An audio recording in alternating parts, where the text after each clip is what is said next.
Buenas tardes a todas y todos. A nombre del Centro de Investigaciones y Estudios de Género de la Universidad Nacional Autónoma de México, les damos la más cordial bienvenida al conversatorio Diálogos entre Feminismos. El día de hoy se desarrollará la conversación titulada Mujeres en la Escritura Pública, Avances y Retos. Agradecemos a las participantes por aceptar la invitación a este diálogo, así como a todas aquellas personas que asisten ahora y en el futuro, porque eso es lo que nos permite la transmisión a través de las redes sociales. Nos acompañan el día de hoy tres académicas de nuestra universidad, especialistas en varias áreas, a quienes me permito presentar. En primer lugar, contamos con la presencia de la doctora Luz Fernanda Azuela, quien es física por la Facultad de Ciencias, maestra en Historia y doctora en Geografía por la Facultad de Filosofía y Letras de la UNAM. Se desempeña como investigadora en el Instituto de Geografía de la UNAM, en donde formó parte de la primera comisión interna para la igualdad de género en la dependencia. Es parte del Sistema Nacional de Investigadores en el nivel 3, es docente de posgrado de Historia de la UNAM y ha dictado cursos a nivel licenciatura y posgrado en diversas universidades del país y el extranjero. Entre sus principales líneas de investigación se encuentran el estudio histórico de la ciencia mexicana en el siglo XIX. Alrededor de esta línea ha desarrollado estudios sobre las relaciones entre la ciencia y el poder, acerca de las sociedades científicas y sus órganos de difusión, y en torno a las expresiones culturales de la ciencia de los siglos XVIII y XIX. Particularmente sobre el tema de género, la doctora Luz Fernanda ha escrito sobre la presencia e invisibilidad de las mujeres en la ciencia en México. Su obra, Las mujeres en la ciencia, una historia por explorar, de 2013, rescata el papel de las mujeres en la ciencia. En segundo lugar, nos acompaña la doctora Jenny Teresita Guerra, doctora en Ciencias de la Documentación por la Universidad Complutense de Madrid y doctora también en Estudios Latinoamericanos por la UNAM. Es investigadora del Instituto de Investigaciones Bibliotecológicas y de la Información, IBI, de la UNAM, e integrante del Sistema Nacional de Investigadores. La doctora Jenny es especialista en información, conocimiento y sociedad. Una de sus líneas de investigación es la industria editorial y los contenidos digitales. Ha desarrollado estudios sobre las publicaciones de feminismo y disidencias sexuales en espacios periféricos de la web, sitios no oficiales y revistas no arbitradas, y cómo esto ha servido para difundir estos trabajos. En tercer lugar, nos acompaña la doctora Hortensia Moreno, quien es licenciada en Periodismo y Comunicación Colectiva, maestra en Ciencias de la Comunicación por la Facultad de Ciencias Políticas y Sociales y doctora en Ciencias Sociales con especialidad en Mujer y Relaciones de Género por la Universidad Autónoma Metropolitana Xochimilco. La doctora Hortensia es directora de la revista Debate Feminista del Centro de Investigaciones y Estudios de Género. Sus líneas de investigación son género, sexualidad, literatura, cuerpo y deporte. Además de toda esta amplísima trayectoria académica, la doctora Moreno es escritora de literatura infantil y juvenil, autora de los títulos Julia y el León y El cuaderno secreto de la colección El barco de vapor, así como de Vida en peligro de Editorial Macmillan.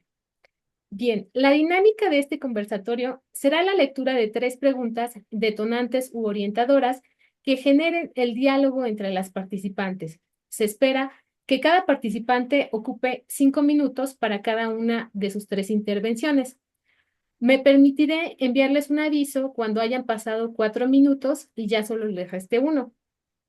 Para que vayamos organizándonos y sobre todo para que yo no las interrumpa y tengan el tiempo de continuo, si primero nos pudieran comentar en la primera pregunta, en este orden, primero la doctora Luz Fernanda, luego la doctora Jenny Teresita y finalmente la doctora Hortensia. Pues bien, pasamos con estas preguntas detonantes. La primera sería: la enunciación de los discursos académicos, literarios y científicos no es neutral, como advierte Joan Scott. Desde sus áreas de investigación, ¿cómo se han enunciado históricamente estos discursos? ¿Es posible hablar de cierto androcentrismo e invisibilización de las contribuciones epistemológicas y creativas de las mujeres u otros actores? Sin más, voy a ceder la palabra a la doctora Luz Fernanda. Me permito recordar De nuevo, el orden de participación sería primero la doctora Luz Fernanda, luego la doctora Jenny Teresita y en tercer lugar la doctora Hortensia. ¿Ya? Ya, sí. Ok. Bueno, pues muchas gracias por la invitación. Agradezco a la maestra Belia Suárez que me haya integrado con personas tan distinguidas y expertas en el tema de género. Yo no lo soy. Yo soy historiadora de la ciencia del siglo XIX en México, pero efectivamente, como señaló Belia, pues sí me encontré con el tema de la invisibilización de las mujeres en la ciencia. Y esto viene de una tendencia teórica que habla de los actores invisibles, ¿no? Que muchos, sobre todo los que ocupan el lugar más bajo en la escala social. Y en estos actores invisibles, pues están desde los guías, traductores, hierberos, los técnicos que construyen instrumentos y que los manejan mejor que los que se llevan toditita la gloria, ¿verdad? Y desde luego las mujeres que han hecho contribuciones muy importantes al conocimiento. Tengo que compartir pantalla y se me olvidó hacer eso. Este, para ponerles unos muñequitos que tengo. Este, Creo que ahí están mis Sí. actores invisibles. Bueno, hay unas mujeres que no han estado, que que sí aparecen en la historiografía. Digamos, aquellas a las que han hecho contribuciones positivas al conocimiento, pero que no forman parte de estos actores invisibles. Estas tienen cierta visibilidad que adquirieron algunas en su tiempo y otras no. Dios mío, ¿cómo le hago para caminar esta cosa? ¿Cómo le hago? Ya no sé hacerlo. Si quieres, tú hazlo, Sandra, porque yo no sé hacer esto. No ya caminó, qué bonito. Bueno, ok, ya. Una de las actoras invisibles es Caroline Herschel, que era astrónoma y en la historiografía siempre la pusieron como ayudanta de su hermano William Herschel. Sin embargo, ella, este, pues hizo grandes contribuciones al descubrir una serie de cometas y de otras cosas, pero si ustedes se fijan en la imagen, la representan sirviéndole una taza de té al señor astrónomo, que sí está mirando un mapa celeste, ¿no? Y eso es una desgracia, pero de todas maneras ganó un sueldo, una cosa muy rara. Otra persona que también está en la historiografía, pues es la amante de Voltaire, ¿no? Este, ella pasó a la historia como la amante de Voltaire, Émilie du Châtelet, y era su protectora, o sea, le daba de comer al señor que está ahí tan cómodo en, mientras ella lee algo. Hay otra imagen en donde el que está leyendo es él, ¿no? Y ella fue la traductora de Newton, de los principios de Newton. Y durante años y años y años y décadas y todo el que pasó a la historia como traductor de Newton fue Voltaire, obviamente, ¿verdad? Eh, Poco a poco las mujeres dejaron este lugar secundario como el de las sanadoras, enfermeras, parteras, ¿no? Que han sido mujeres, siguen siendo mujeres, que tienen un conocimiento del cuerpo y de su entorno geográfico y de los medicamentos herbolarios, pero un conocimiento profundo y sistemático, ¿no? Igual que las parteras, y esas son a las únicas que de alguna manera se les integraba secundariamente dentro de la historiografía. Después del siglo XIX, pues empezaron a aparecer algunas mujeres que ya no tenían que disfrazarse para ir a la universidad, sino que ya podían entrar, inscribirse, y ahí es en donde empieza a cambiar el panorama para las mujeres, ¿no? Estas mujeres que lo hicieron, creo que ya se me acabó el tiempo, Belia, ¿sí? Restan 30 segundos. Ok, bueno, estas mujeres que pues son las mexicanas a las que me gustaría tener tiempo de referirme. Yo no las clasificaría como feministas, aunque desde luego sirvieron de ejemplo y tenían un sistema de valores en el que defendían la importancia y el derecho de las mujeres a la educación superior, ¿no? Y bueno, pues ojalá que con las siguientes preguntas pueda hablar de estas mujeres. Yo ahí le pararía.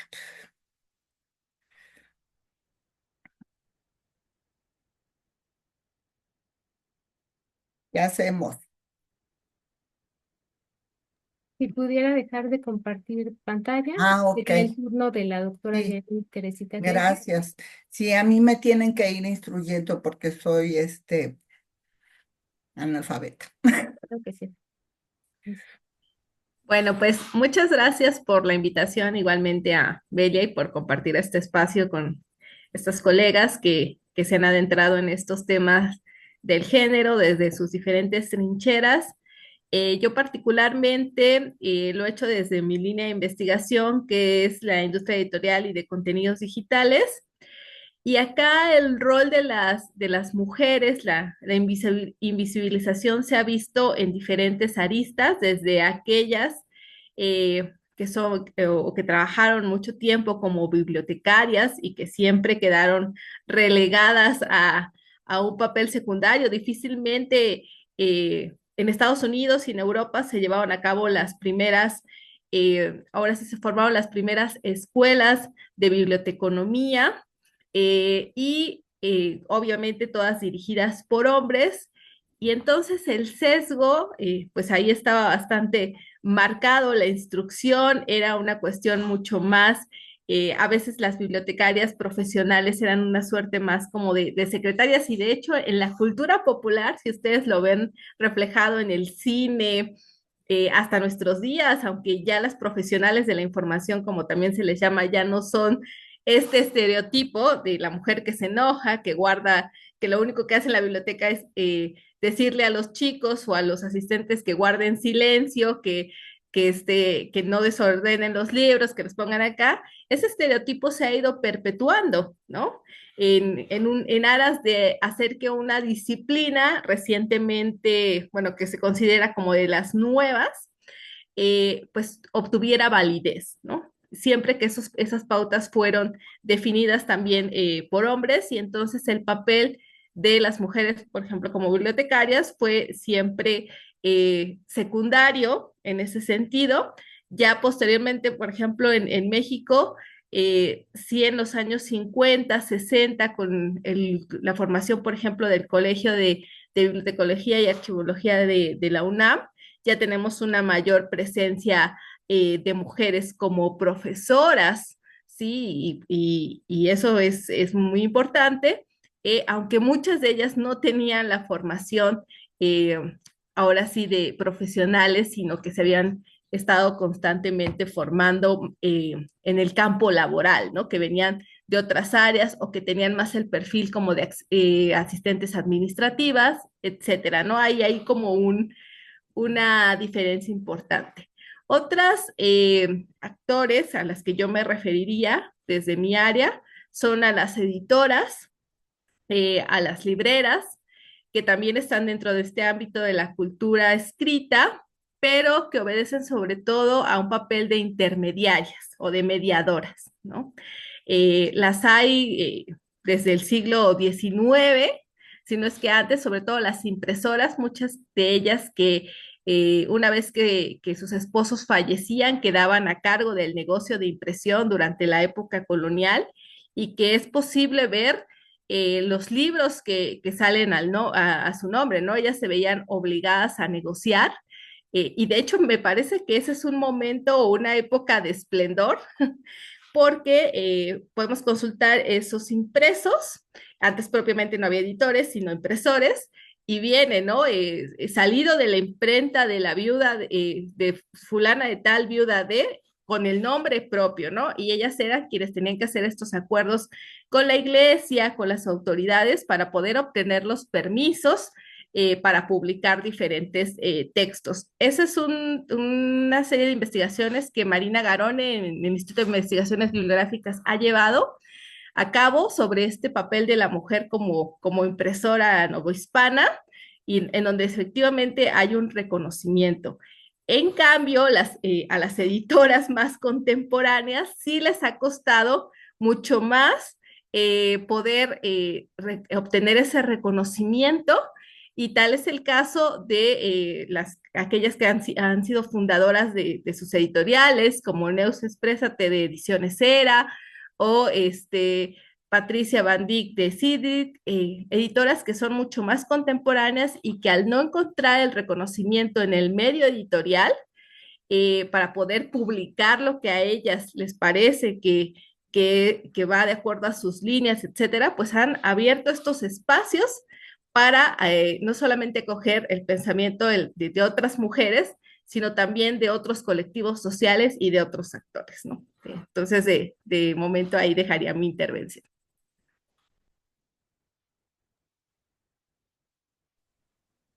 Sí, no sé si tomar la palabra o esperar a que tú me la des, Es el turno de la doctora Hortensia por- Moreno. porque tenemos muy poquito tiempo en realidad. Bueno, ya que la doctora Azuela y la doctora Guerra han hablado, por un lado, del espacio de la impresión y del espacio de la ciencia, a mí me gustaría hablar un poquito más acerca del espacio de la literatura. Desde luego, todo esto tiene un contexto histórico muy amplio y a mí me parece que es relevante recordar que en los tiempos anteriores a la modernidad, el acceso al conocimiento es un privilegio de unas minorías absolutas y que la enorme mayoría de la humanidad, por ejemplo, no tenía acceso ni siquiera al alfabeto. O sea, la palabra escrita estaba reservada para un conjunto muy específico de la vida social. En Occidente, obviamente, se trata pues de la clase clerical en la Edad Media, por ejemplo, y esa clase no necesariamente excluye a las mujeres. Hay una exclusión generalizada de las mujeres a lo largo de toda la historia, pero en ese nicho privilegiado que sería la vida monástica, vamos a encontrar expresiones de mujeres que van a tener también la posibilidad de escribir libros y dedicarse a la ciencia, a la literatura e inclusive al trabajo editorial, en lo que era en ese momento el trabajo editorial. Estamos hablando de que se sabe que en monasterios de la Edad Media las mujeres participan también de la copia y de la traducción de los libros antes de la invención de la imprenta, en fin.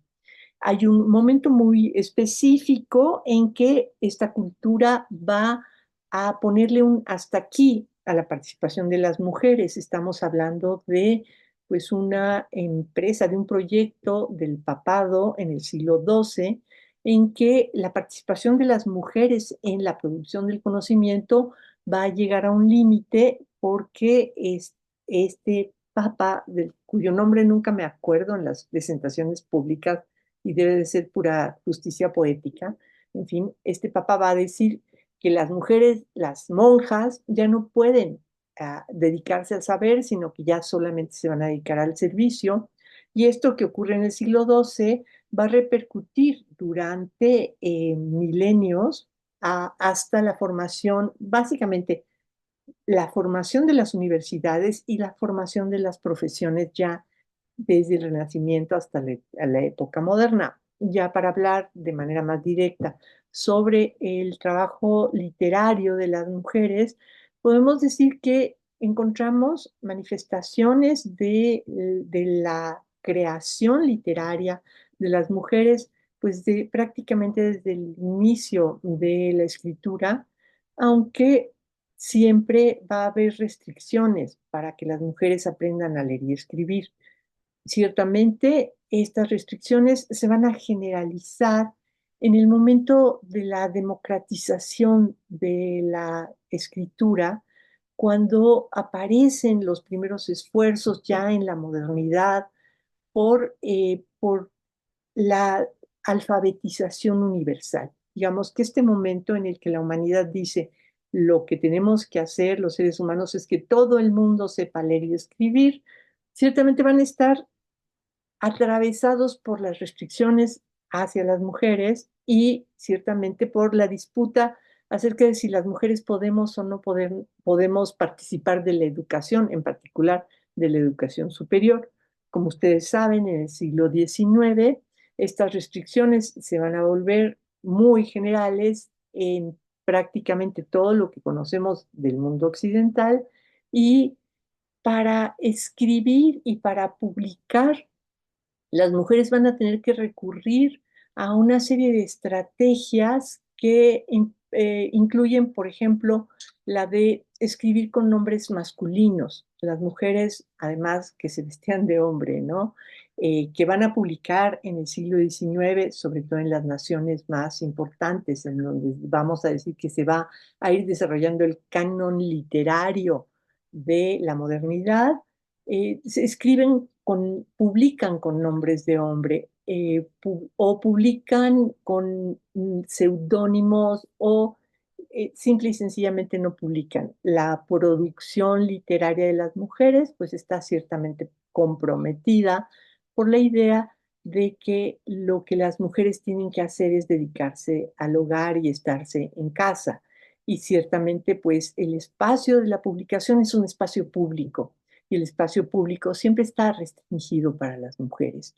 Entonces, ciertamente no ocurre tal cosa como que las mujeres no tengan un acceso a la vida literaria, pero se van a ver con serios problemas para poderlo hacer de manera abierta y de manera activa.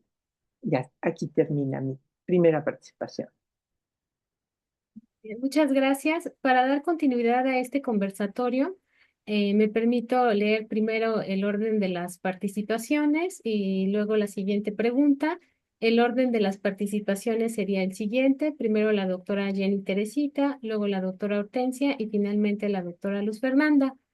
La pregunta sería, ¿cómo afecta esta invisibilidad de mujeres y otros actores, no solo a quienes escriben públicamente, sino también a quienes somos receptoras y receptores de estos discursos? Bueno, Comenzaríamos con la participación de la doctora Teresita, Jenny Teresita, perdón. gracias. Bueno, yo voy a hablar de dos momentos, o más bien tres momentos de la escritura. La escritura manuscrita a la cual aludió la doctora Moreno, con la participación de las mujeres en estos espacios, en estos monasterios, donde básicamente eran o ayudaban en la copia de los ejemplares, y que la cultura manuscrita y la escritura se mantiene hasta nuestros días. Y en el caso de la cultura tipográfica o impresa, que es la que también nos ha acompañado durante, bueno, tuvo un auge con la imprenta de Gutenberg hasta el momento actual. Entonces, ahí lo que tenemos en estos dos momentos es un concepto que también tiene que ver con la diversidad informacional que ahora se le denomina, ¿no?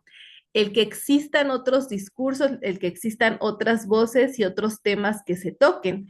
Cuando quienes están fungiendo como mediadores o interventores de esta cultura suelen ser hombres o suele ser la cultura masculina, pues se deja de lado y nosotros como sociedad perdemos.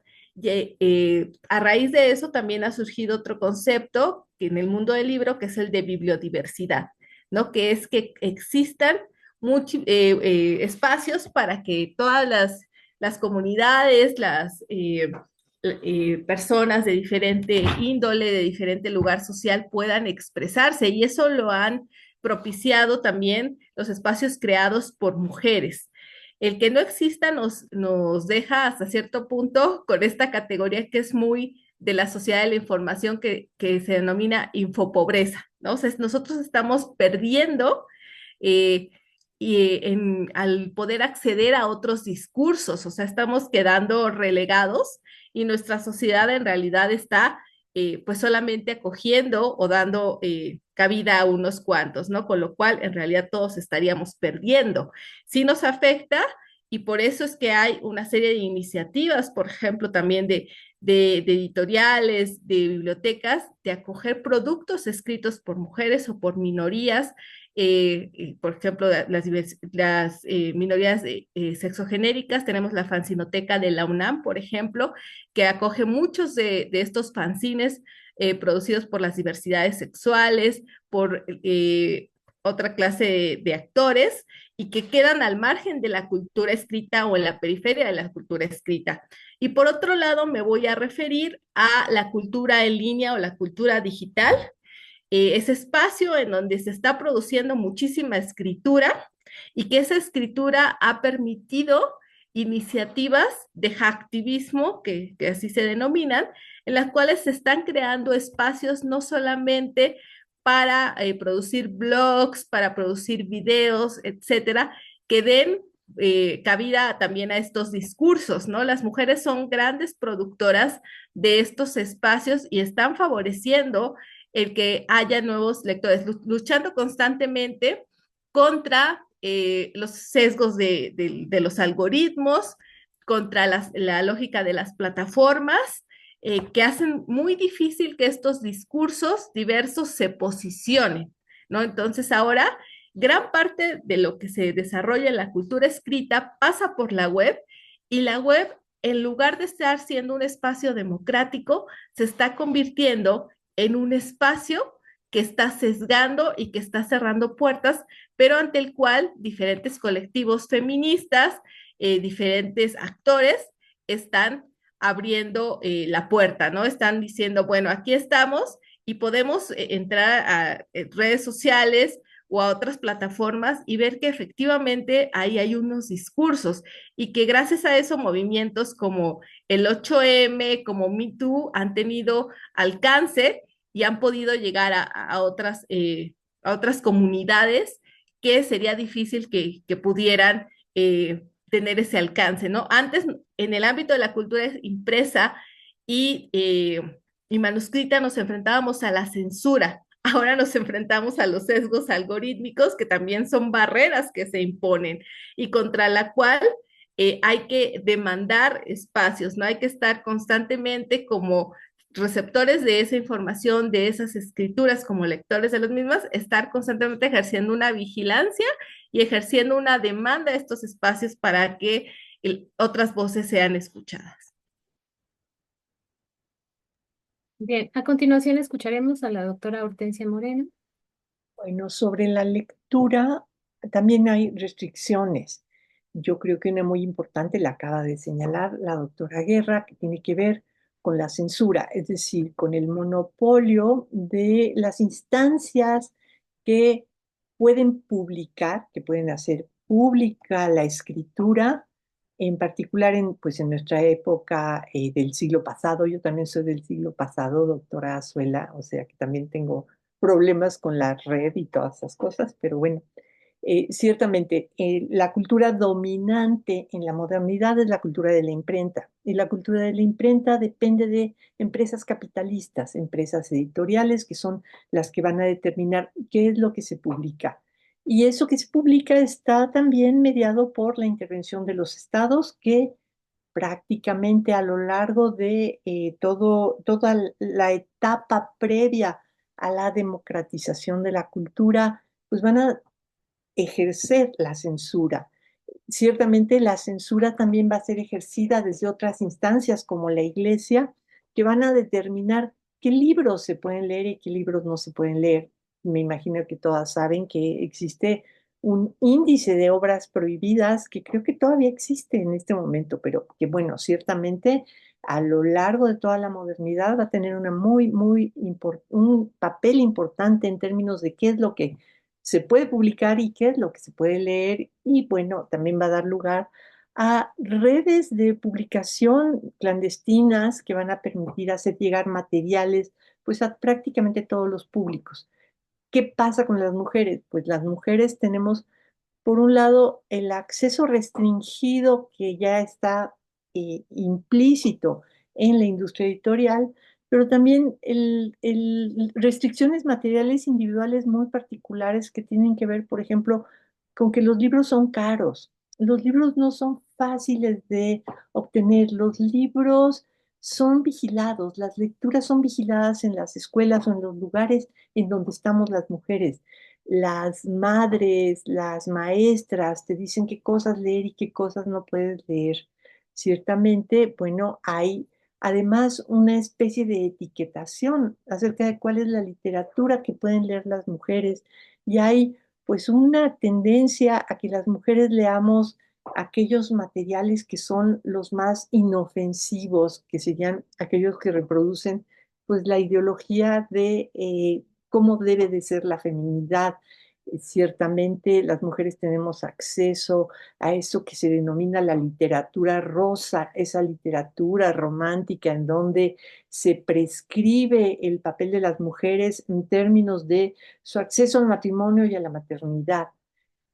Pero eso no implica que esas sean las únicas posibilidades de lectura de las mujeres. Yo creo que a lo largo de toda la historia de la imprenta, las mujeres hemos podido participar de la cultura escrita porque existen las bibliotecas y porque la vigilancia nunca es total.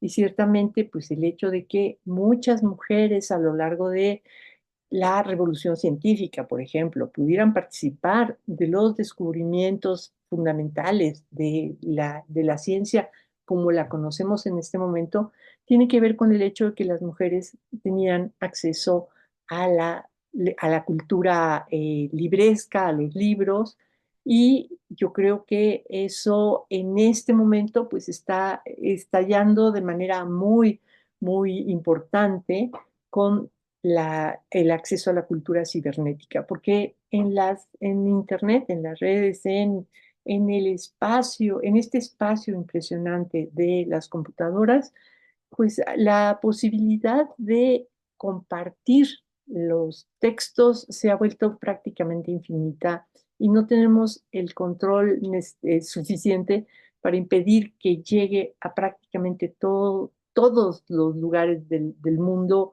todo lo que se publica, todo lo que se imprime. No necesariamente todo lo que se imprime sería como deseable que se leyera, pero ciertamente las mujeres participamos de esta impresionante riqueza y yo creo que esto es algo que sí tenemos, por un lado, que sopesar, es decir, si es cierto que el acceso no es igual en todas partes y si es cierto que existe este tamiz de los algoritmos, pero también es cierto que fuera de los algoritmos queda mucha de la cultura que se comparte en el espacio cibernético. Ahora escucharemos a la doctora Luz Fernanda.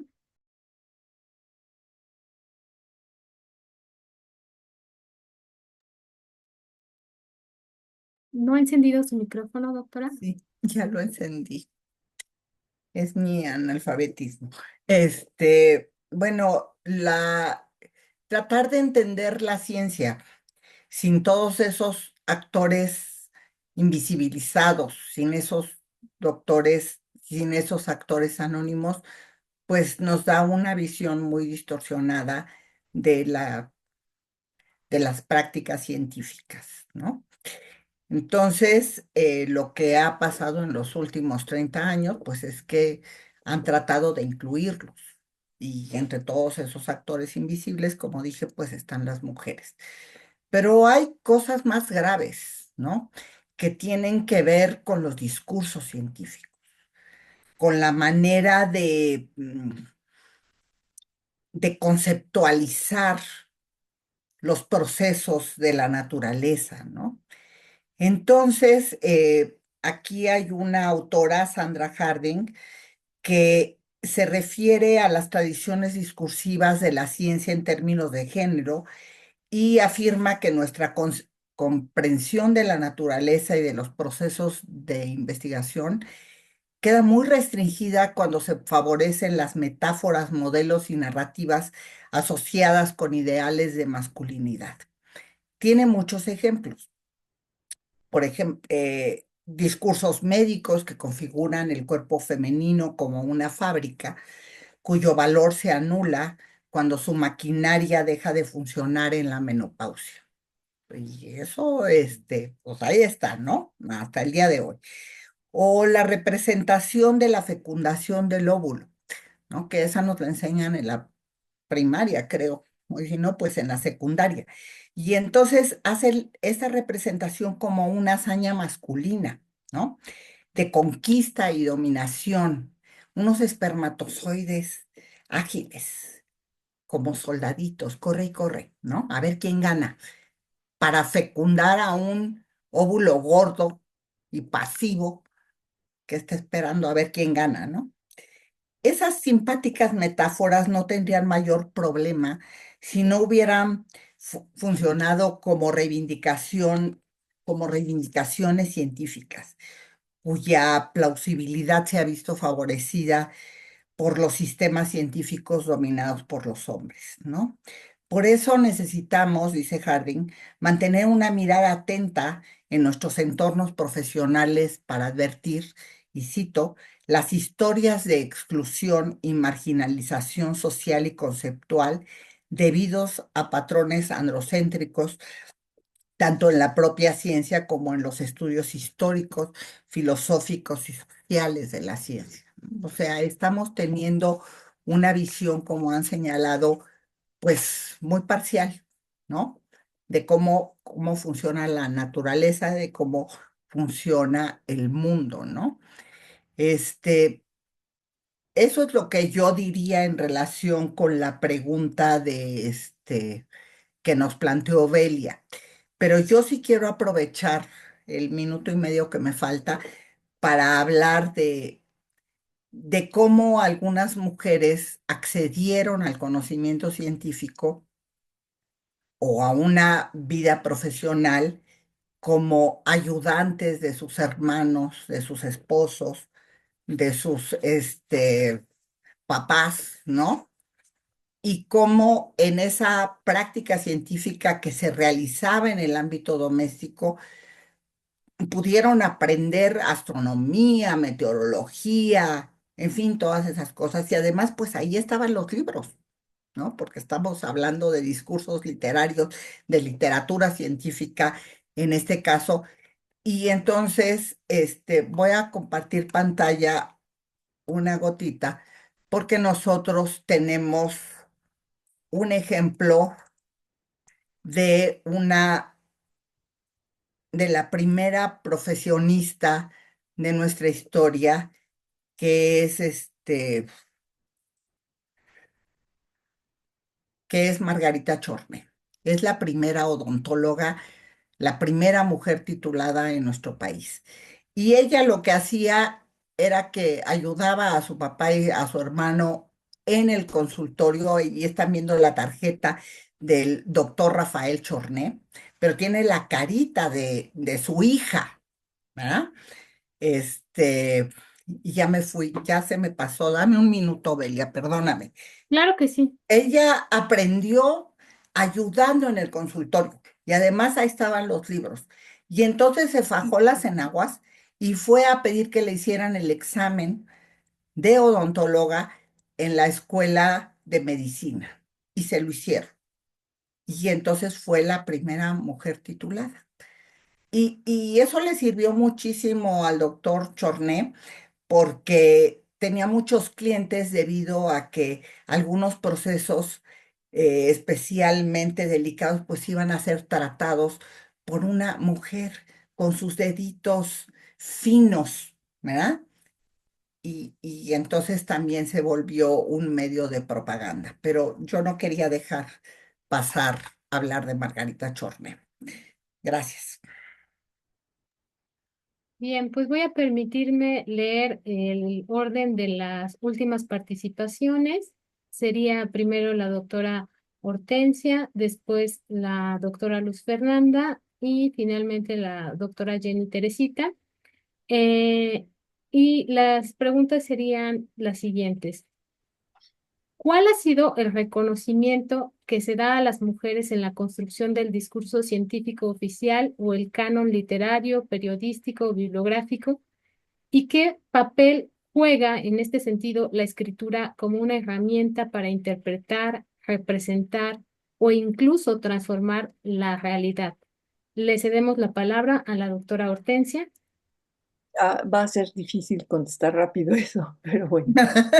El conocimiento está siempre comprometido, por supuesto, y está comprometido con estrategias de todo tipo, entre las cuales figura la estrategia de la profesionalización de las actividades que habían sido, como bien dijo la doctora Azuela, tradicionalmente de las mujeres, como la medicina, la partería.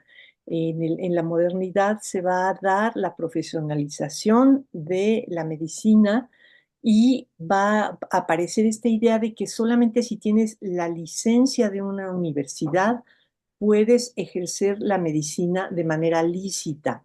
Entonces, las mujeres que ya la ejercían o que se dedicaban a la partería, a la sanación, a todas estas actividades que desde luego ya estaban presentes desde la antigüedad entre las actividades importantes de las mujeres, en el momento de la profesionalización de la medicina, este grupo particular de las mujeres que sabían cómo curar van a pasar a un estatus de inferioridad que se va a reflejar en la idea de que son hechiceras y que están ejerciendo la brujería o que su conocimiento es un conocimiento de superstición, de magia.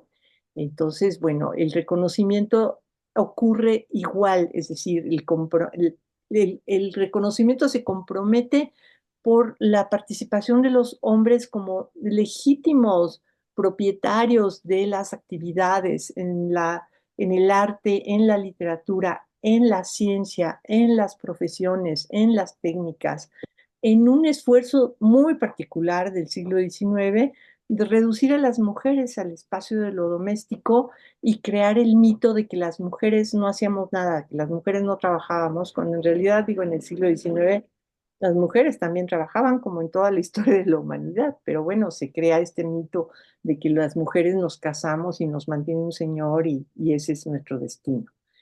Sobre la segunda parte de la pregunta, que me parece todavía más importante, yo creo que no hay posibilidad de que exista un movimiento como el feminismo si no es a través de la escritura y la lectura. La escritura y la lectura me parece que son la plataforma a partir de la cual el movimiento feminista, que es un movimiento ilustrado, va a convertirse ya no en un fenómeno del puro pensamiento, en donde se reflexiona acerca de si las mujeres somos o no somos inferiores biológicamente a los hombres, sino verdaderamente un movimiento social de proporciones masivas que va a modificar de manera sustantiva la cultura y la vida social y la vida política e inclusive las ciencias y el conocimiento, en particular a lo largo de todo el siglo XX y en lo que llevamos del XXI.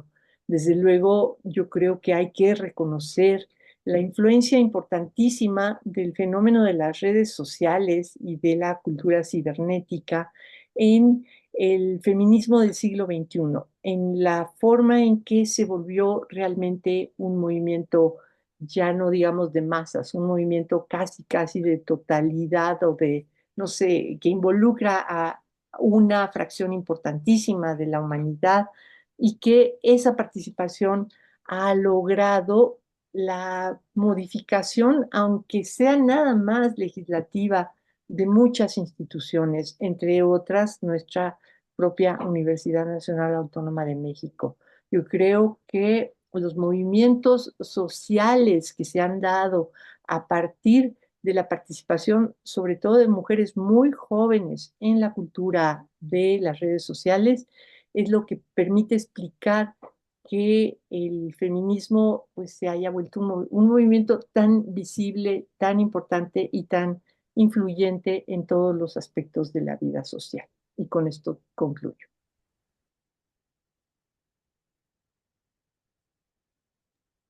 A continuación, escucharemos a la doctora Luz Fernanda. Gracias. Eh, bueno, históricamente el reconocimiento a la participación científica de las mujeres pues ha sido muy magro, ¿no? Algunas mujeres, como ya señalaban, pues escribían bajo seudónimo.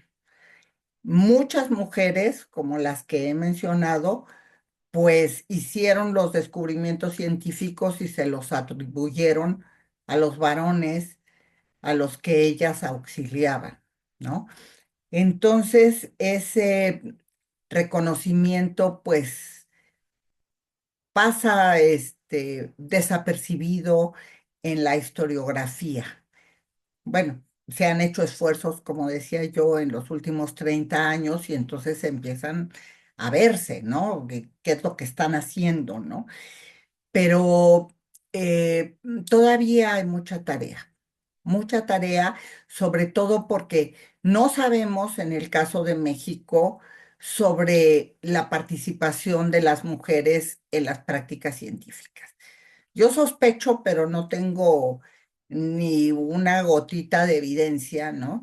Que las mujeres participaban en las observaciones astronómicas y meteorológicas en el ámbito doméstico, que participaban en la colecta de especímenes botánicos, o sea, en los diarios, del 18 hablan de cómo el jardín botánico estaba abierto todo el tiempo y cómo entraban las señoras, ¿no?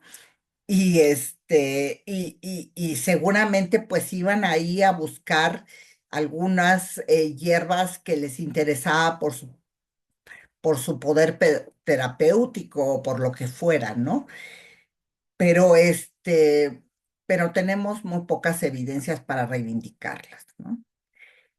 Por otro lado, sí pienso que pues hay muchas tareas pendientes y para los historiadores de la ciencia, pero también para los sociólogos, para los estudiosos de la ciencia actual, a los que nos exhorta Londa Schibinger, que es otra este, historiadora de la ciencia feminista, y ella nos pide efectuar estudios históricos de género para reconocer la manera como se han establecido las prioridades en los diversos ámbitos de la investigación científica. Ejemplo, las medicinas y las enfermedades se estudian en varones y apenas se están empezando a estudiar en mujeres. Estudios de género sobre las poblaciones que se han elegido históricamente en la investigación. Igual no todas las poblaciones se estudian, no todos los espacios geográficos, se estudian algunos. Estudios de género sobre las estructuras científicas institucionales y la relación jerárquica entre las disciplinas. O sea, ahora está muy de moda, la biología es la más importante de todas las disciplinas, pero en el siglo XX era la física, la reina de las ciencias, ¿no? También nos solicita estudios de género sobre el lenguaje científico, sus metáforas y representaciones, como señalé en mi intervención anterior. Estudios de género sobre los criterios para determinar lo que se requiere explicar y lo que se considera como evidencia. Análisis de género de las profesiones y análisis de género de lo que se ha considerado ciencia, ¿no? Y pues ahí está lo que señalaba la doctora Moreno, ¿no? Pues que todas esas prácticas ancestrales, todos esos saberes de las mujeres, de las parteras, de las curanderas, etcétera, etcétera, pues ya no era ciencia, ¿no? Me falta, ¿cuánto tiempo me queda, Belia? Vamos a escuchar hasta que termine su contribución. Ok, pero no me dijiste nada de cuánto me queda. Bueno, en No, ya ese se acabó el proceso, tiempo, pero podemos escuchar hasta que termine la contribución. ok, bueno, eso que señalaba la doctora Moreno en relación con esta exclusión de las mujeres en el siglo XIX, de estas prácticas ancestrales. Bueno, no nada más dicen que son hechiceras, que no son científicas, que eso no vale, sino que a las pocas que se dejan, pues las mandan a la escuela. Mandan a las parteras a la escuela de medicina en México. Pero pues no podían entrar por la puerta principal, entraban por la puerta de servicio. Y porque había que proteger su pudor y no había que distraer a los varones. ¿Ah? Y entonces les daban la clase en otra sala. ¿Ah? Entonces, y ese proceso, o sea, no nada más de arrebatarles sus prácticas científicas, sino después tratar de encajarlas en el molde androcéntrico de la medicina, este, de la medicina profesional, pues es otro despojo. Y además humillante, ¿no? Entonces, pues tenemos mucha tarea. Así terminaría yo. Gracias. Muchas gracias. Finalmente escucharemos la participación de la doctora Jenny Teresita. Bueno, muchas gracias. Pues del lado de la escritura desde el campo bibliográfico, bibliotecológico, que, bueno, como les decía, se relaciona tanto con las autoras, las impresoras, las libreras, las editoras, pues el reconocimiento también ha sido mínimo, ha costado bastante trabajo. De hecho, hay un esfuerzo, un libro que publicamos en colectivo en 2023 que se llama Las mujeres y los estudios del libro y la edición en Iberoamérica, que justo trata de indagar en el rol que tuvieron las mujeres a lo largo ahora sí que desde la época colonial hasta el momento actual como mediadoras de cultura en estos espacios, en estos roles de impresoras, de libreras, de editoras, de autoras, y cómo ha sido muy complicado porque generalmente el mundo del libro ligado a la escritura es un mundo masculino, ¿no? Desde la autoría que ya revelaban las colegas, que o bien se utilizaban seudónimos o bien era el fabuloso anónimo o bien, como es de todos conocido, patentes o innovaciones que quedan ocultas o que quedan bajo la tutela del nombre de los padres, de los esposos, de los hermanos. Bueno, pues acá también ha ocurrido algo similar y además creo que ha sido una doble marginación porque se ve estos actores del mundo de la escritura son mucho más invisibles, ¿no? Que los autores o los protagonistas en el ámbito del conocimiento, se les ve todavía como más al margen. Y ahora lo interesante que ha sido desde los años 70 para acá, quienes han innovado mucho más en las formas de la escritura, de los soportes en que va esa escritura, de los discursos que se divulgan a través de escrituras varias, son las mujeres a través de los diferentes feminismos, la experimentación muy ligada a la escritura y al arte, han abierto sus propios espacios, sus propios editoriales, talleres, galerías, han incluso logrado hacer estos cruces disciplinarios que tradicionalmente no estaban y que se asocian a esta suerte de rebeldía y de liberación, pero que realmente aportan bastante a la construcción de nuevos cánones, a desmitificar los que tradicionalmente se venían arrastrando, ¿no? Y ahí sí hay un trabajo tanto historiográfico para darle a las mujeres que hicieron estos esfuerzos en el pasado y que han quedado relegadas en la historia, como todo lo que se está gestando actualmente. A mí me da mucho gusto ver que la gran literatura y la gran edición que se está produciendo en lengua española están a la batuta, a la cabeza mujeres. ¿no? Y que uno va, por ejemplo, a una librería, que no tiene que ser una librería independiente, sino una librería comercial, y encuentran bastantes títulos de mujeres, ¿no? Entonces, entre los más vendidos, entre los más leídos, etcétera. Y es un rol que ha costado, pero que además se está constantemente luchando por ello. Además, hay que ver otro lado de la escritura en lo digital que no lo vemos como tal, que es la reescritura del código de estas mujeres que denominamos hackers y que están interviniendo estos espacios a través incluso de reescribir el código de las plataformas como una forma de hacerse valer, de decir, bueno, el ámbito tecnológico no es el ámbito exclusivo de los hombres, que también se le ha ligado tradicionalmente. La tecnocultura está marcada por esto de que, uno ve a Elon Musk, a estos gigantes de los oligopolios tecnológicos y piensa que no hay mujeres detrás de eso, ¿no? Entonces, ellas están haciendo estos esfuerzos, están haciendo estas propuestas y me parece que el futuro es promisorio en términos de esas nuevas escrituras, tanto en el ámbito de lo impreso, de lo físico, como de lo digital, y que habría que seguirlas muy de cerca, ¿no? Entonces, yo sí diría que efectivamente hay mucho trabajo que hacer, pero también que es esperanzador todas las iniciativas que están derivándose de este trabajo. Bien, muchas gracias a todas las participantes. Agradecemos a las investigadoras haber formado parte de este conversatorio.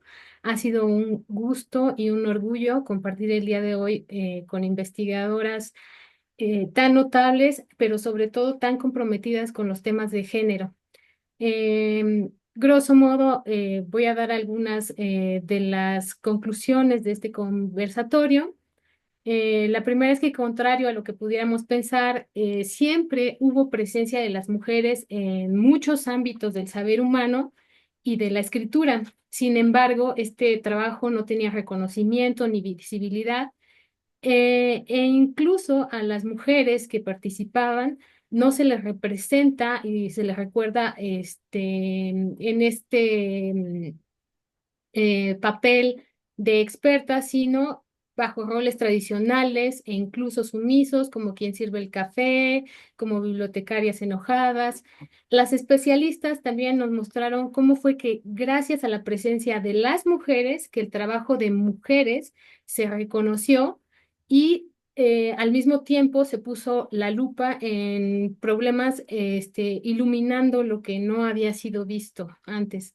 Las especialistas han advertido sobre la censura y las tendencias editoriales capitalistas, así como de algoritmos que evitan la consulta de escritos femeninos, pero sobre todo feministas, que evitan que tengan difusión.